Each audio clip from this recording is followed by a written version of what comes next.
De retour dans l'Africa Newsroom, nous sommes toujours en compagnie de notre invité Hamidine Kaneb et de notre éditorialiste Alfred Chango. Place tout de suite à notre dossier du jour.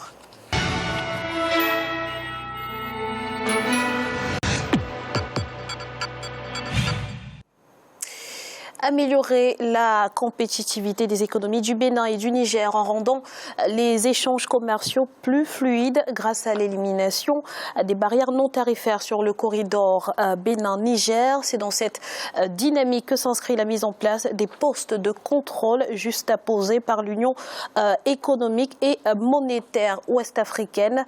C'est un reportage de notre correspondant Lefti Ounouf.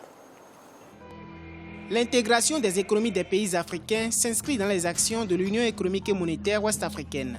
Dans le cadre de la facilitation du transport au sein de l'Union, le Bénin et le Niger ont bénéficié de nombreux projets. Pour redynamiser le transport terrestre des marchandises sur le corridor Bénin-Niger, l'UEMOA a mis en place les postes de contrôle juxtaposés. Le plus abouti de ces postes se trouve à Malanville, à la frontière entre le Bénin et le Niger. L'objectif est d'assurer la fluidité du transport terrestre, simplifier les procédures et réduire le temps, mais aussi les coûts des transactions sur ce corridor. L'inauguration du poste de contrôle juxtaposé à la frontière des deux pays est effective depuis avril 2014.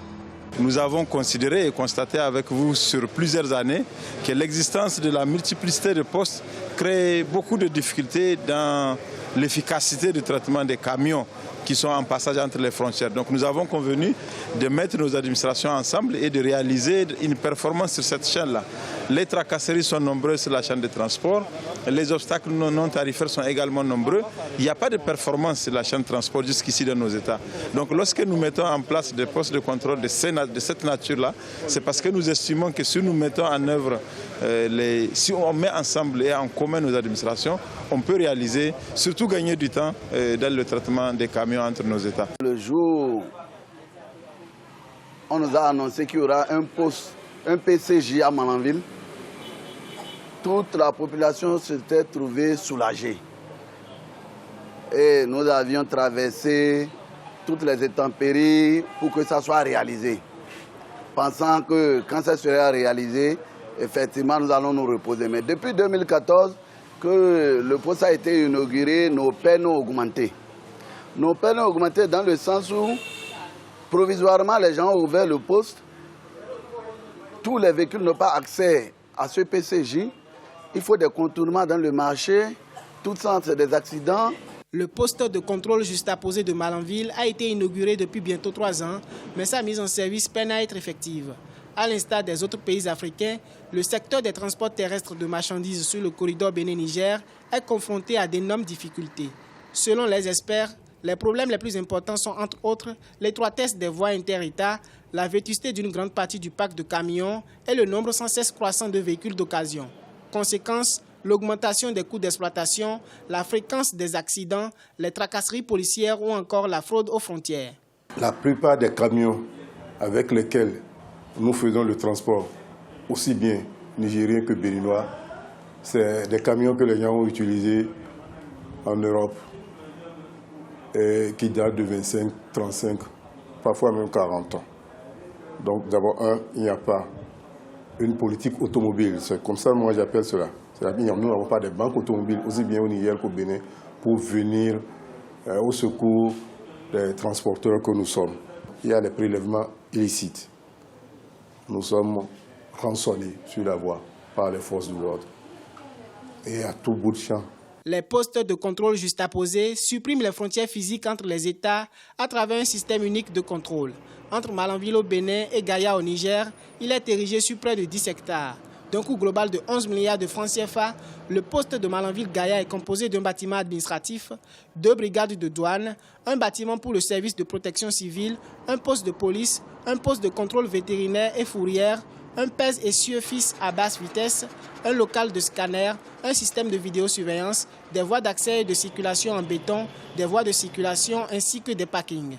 Cette décision bouscule l'intérêt de ceux-là qui sont appelés à appliquer la loi de l'UEMOA.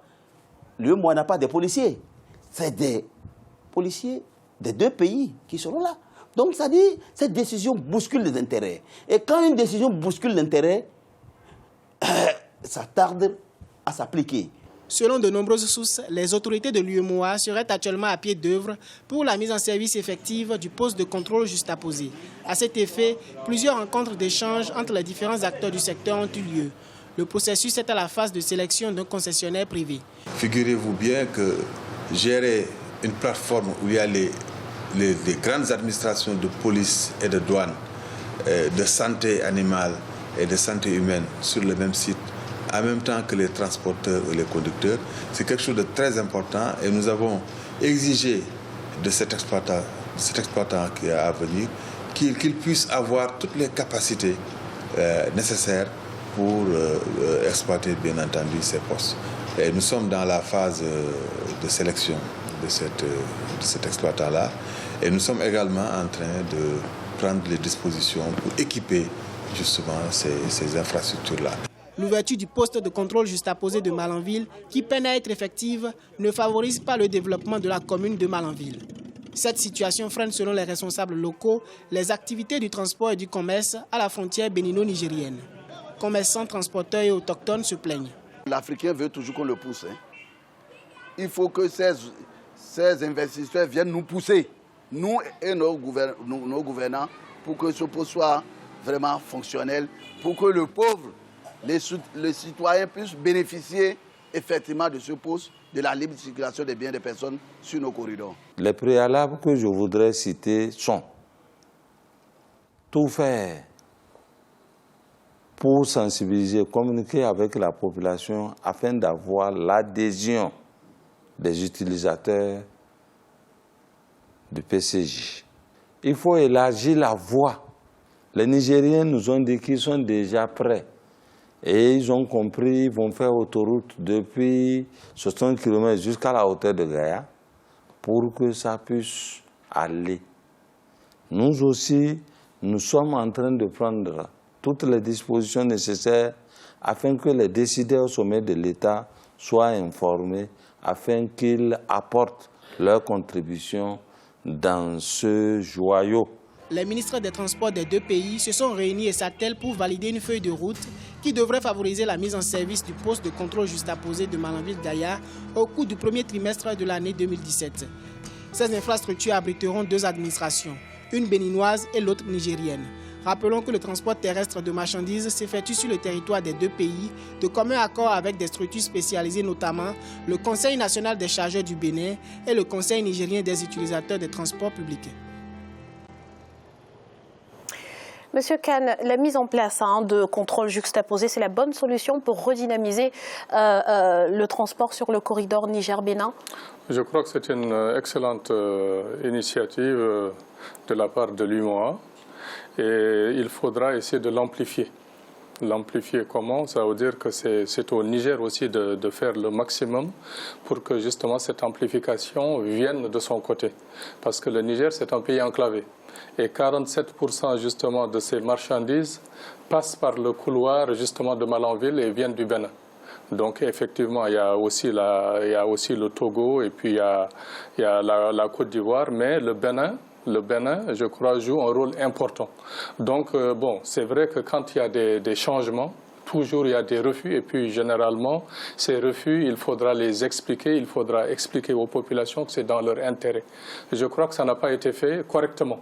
Les deux pays ne l'ont pas fait correctement parce que sinon, il y aurait eu adhésion de la population.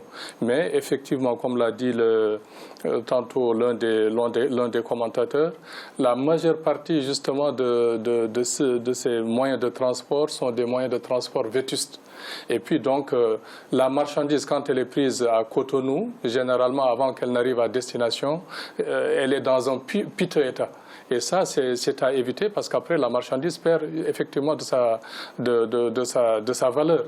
Donc, tout ça sont des points qu'il faudra que les Béninois, les deux gouvernements béninois et nigériens, essaient de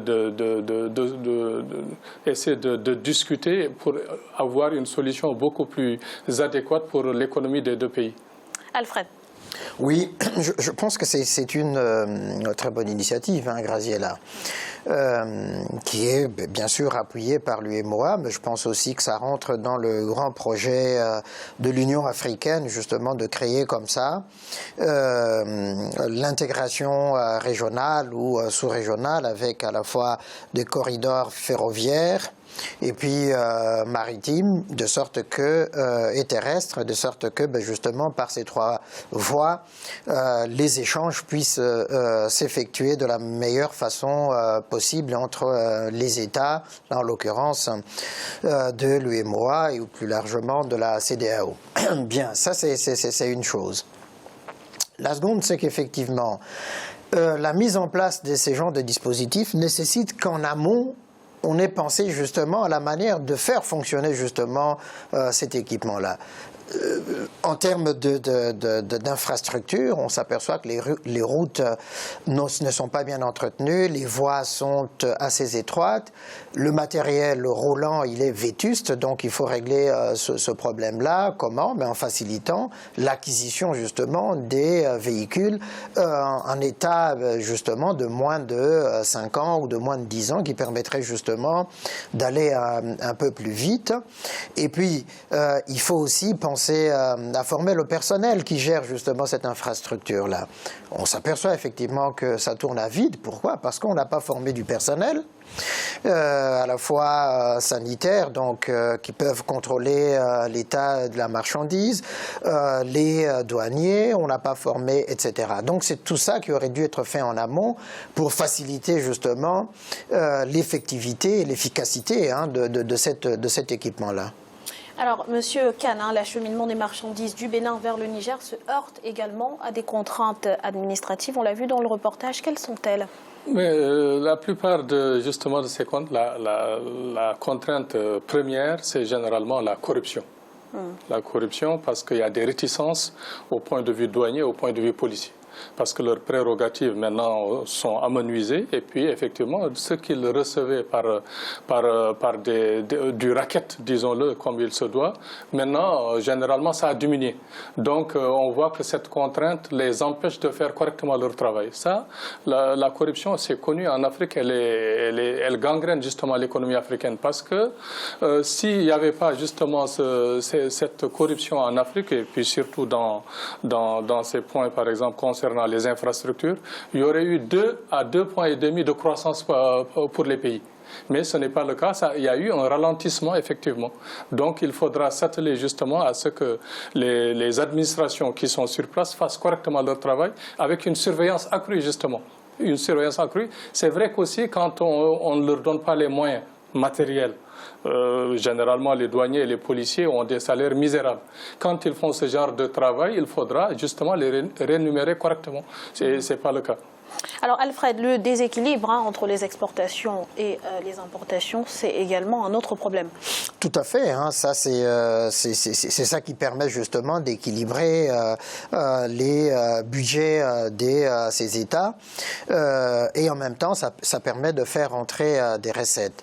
Si c'est dans un sens, ça pénalise l'autre partenaire. Et donc, il faut effectivement que les deux partenaires puissent s'entendre effectivement pour faciliter justement cette fluidité, ces échanges-là.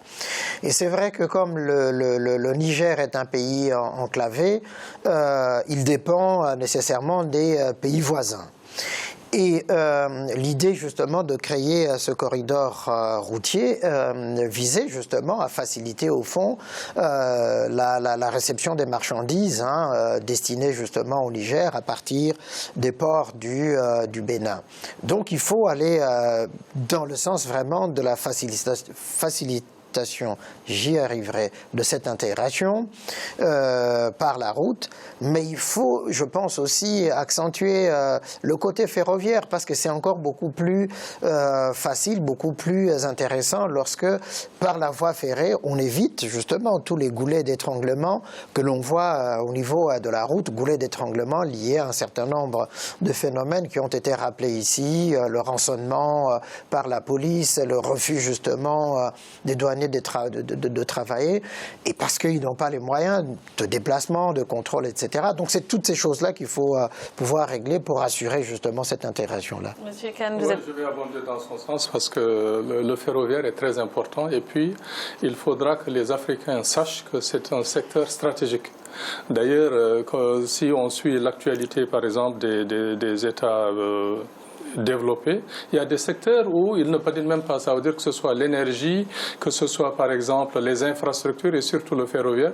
Il faudra que les Africains s'attellent à s'approprier justement le ferroviaire en faisant de gros investissements, que les États fassent un gros investissement, et puis même s'il y a le partenariat public-privé, qu'il ait quand même la partie la plus importante, parce qu'avec la boucle Bénin-Niger, on a vu que c'est Bolloré qui a pris la part du marché. Ça veut dire que tout a été pris par Bolloré. Et ça, c'est un secteur vital, donc il pourra faire du marchandage à l'encontre de ces pays. Donc il faudra que les Africains se réunissent, ça veut dire que ce soit au niveau régional ou sous-régional, et puis qu'ils disent aux milliardaires africains, que ce soit Dangote ou bien Tony Elumelu ou bien d'autres, par exemple Mo Ibrahim, qu'ils viennent investir justement dans ce secteur qui est stratégique pour l'Afrique et pour son développement futur. Alfred. Oui, mais je pense effectivement qu'il faut intéresser les investisseurs africains et les entrepreneurs africains. Il faut les encourager justement à penser, à investir dans ces équipements qui sont essentiels au développement de l'Afrique. Lorsqu'on sera toujours dans la dépendance vis-à-vis, évidemment, de Bolloré ou d'autres, on ne pourra pas avoir la maîtrise justement de nos économies. Merci Alfred pour toutes ces précisions. Voici un rappel des titres qui ont été développés en début d'émission. Nouveau rebondissement en République démocratique du Congo. Une dizaine de membres dissidents du rassemblement de l'opposition ont rejoint ce mardi 1er novembre le groupe du dialogue. Et puis l'arrestation de Sébastien Ajavon prend une tournure politique au Bénin. Des manifestations populaires ont été organisées dans plusieurs villes du pays ce mercredi pour réclamer sa libération. Nous allons à présent marquer une nouvelle pause. Ne bougez pas, on se retrouve dans quelques instants pour la suite de l'Africa Newsroom.